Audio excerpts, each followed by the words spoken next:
Today, we will talk about my review on the Good and Beautiful Little Hearts and Little Hands science curriculum. We will talk about what I think about it, using it in my Muslim homeschool, pros and cons of it, and by the end of this video, you will have a good idea if the science curriculum will fit in your own homeschool. Let's get into it. Assalamu alaikum. On this channel, I help Muslim moms homeschool with confidence and joy while having simple routines and systems to stay on top of their home management and doing all that without sacrificing your own self-care. So before I start this review, I have to say, if you don't know about the Good and Beautiful, you need to know that it is a Christian company that makes homeschool curriculums and books. They are very popular and many homeschool families use them, including Muslim homeschool families.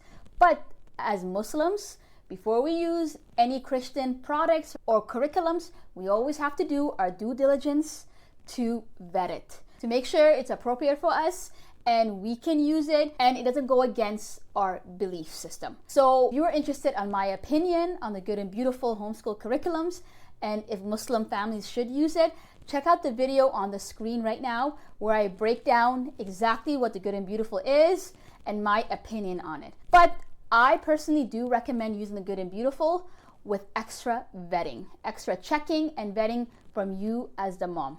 And with this science curriculum, I actually had no problem with it. There was very little mention of God and there's no mention of Jesus at all. It was very straightforward, talking about God. God created everything. God takes care of everything, and it leaves it at that. But now let's get into my review on the Little Hearts and Hands science curriculum from the Good and Beautiful. So my plan is to use these two books for our science. And science is a subject that I teach all of my kids all together. So I have the Fields and Flower book, and then I also have the Wind and Waves. So the Little Hearts and Little Hands series has like 5 or 6 different series, and it covers different science topics that are appropriate for younger age kids. So this curriculum is made for kindergarten to grade 2, even grade 3 kids can use it. But it's made for the mom to teach all her kids at once. So you get the parent guide, which is this book, and you also get the big book of stories. So every topic, you get 2 books.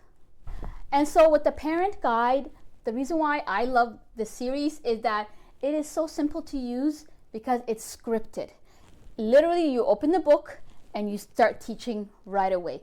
It's scripted and it's easy to teach. It also comes with videos and or audio narrations. So when you are doing a specific lesson, it tells you if you need the videos or if you need extra items that you can find in the house. Anything that you will need for this science curriculum is things that you find in your house. So it's very affordable and easy to use. And the way they lay out the lessons is very well organized. The pictures are really nice to look at, and I will do a flip through so you can see. But it's very visually engaging, very well organized. It starts with a lesson here, and then it goes into discussion right here. And I really like using this curriculum to teach science to my younger kids. Okay, so let's talk about the price. So on the website, the price is $39.98, which is $40 USD. And with $40, you get a set. You get the parent guide and you get the big book of stories, plus the videos and the audio narration. So now let's get into the flip through of the curriculum so you can see how it's laid out. Okay, so this is the flip through for the Little Hearts and Hands science curriculum. So I'll be showing you the Fields and Flower because this is the one that I did start using. I have stopped, but I'm gonna get back into it inshallah in the spring. So let's start with the parent guide because this one has the table of contents. So when you first open it, this is the table of content. So this is everything that you'll be covering in this science curriculum. Trees, tree bark, mushroom, seeds, plants, butterflies, insects, different types of insects and animals. That's what you're going to be covering in this science curriculum. And at the beginning, it tells you about the curriculum and the lesson overview and how to use it. Where to get the videos, how to set up the activities. It gives you so much information at the beginning. So I recommend reading through this and do not skip this. It also gives you frequently asked questions here of what most people ask. So there's a lot of good information at the beginning. And then at the beginning also gives you the activity supply list. So per lesson, lesson 1, lesson 2, it tells you exactly what you need. And every supply that you need in this curriculum is like literally things that you have in your house, or maybe you can just get from a dollar store. It's very affordable, very easy to use curriculum, and they give you the activity list early on so you can prepare for it. So this is the supply list for all of your lessons up to lesson 30. Okay, so now let's get into what a lesson looks like. So the lesson always starts with the name of the topic. It starts with the opener, so either a story or a poem, something about that lesson, and then some information here. And then movie time is the video that you have to show. So the instructions are in the beginning of the book on how to get access to videos, but this is when you show the video. And then this is the discussion that you have with your kids, and this is just extra activity. So this is lesson 1. So every lesson is set up the same way. Lesson 2, this one has a poem, this one has this has a story time, and the stories you get from the science, the big book of stories, which is the second book. That's where you get the story that's connected to this lesson. And then you have a discussion and extra activities here.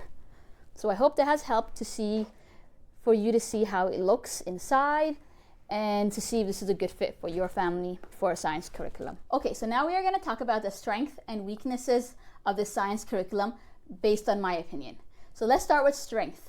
Number 1, it's very easy to teach because it's scripted. It literally tells you what to say, how to explain certain topics. It's just so nice to use to teach because you don't have to do extra research to teach that specific topic. It's just everything is just there for you to teach from. Number 2, I love how you can use it to teach multiple age kids. Science is one of those topics that multiple age kids can all learn together because you don't really have to have previous knowledge to learn the new topic that's coming. So because the way they made it and they wrote it, you can teach multiple age kids, bring all your kids together, and just be more productive in your homeschool and get through more of the curriculum. And the third strength is you don't need much prep for it. And if you do need prep, it's everything that you have in your home. So it's just very easy to prepare, to start the lesson. Once you prep the lesson, literally like 2 minutes, you teach the lesson, and everything takes like maybe 10-12 minutes to do, the prep and the teaching. And it's just so nice that there's not a lot of prep that they need from you. Okay, let's get into the weaknesses. Number 1, the biggest weakness is that it is a Christian curriculum. So the science books, this science curriculum for the younger kids, I didn't notice any problematic mention of God and Jesus, so I didn't mind using this curriculum. But I know there are Muslim sisters that don't want to use curriculums from a Christian company, and I completely understand. So you just have to know that The Good and Beautiful is a Christian company that makes homeschool curriculums. The second weakness is not really a weakness, but it can be if you're planning for your year, is that some of the science curriculums are time sensitive. For example, the fields and flower science curriculum, you can only do it in the fall or spring. If you live in a place that has winter, you cannot do this curriculum. So you really have to plan ahead, figure out which curriculum you're going to use for what part of the year, and just basically plan ahead. Because certain curriculums you can only use certain part of the year. So I believe this one, and there's one more that you can only use in the fall and spring, but the other ones you can use throughout the whole year because you don't really have to go outside for it. If you found value in this video, then you will love the next video where I explain what Muslim families need to know before they use the Good and Beautiful homeschool curriculums. So if you're interested in that type of video, make sure you check it out on the screen right now.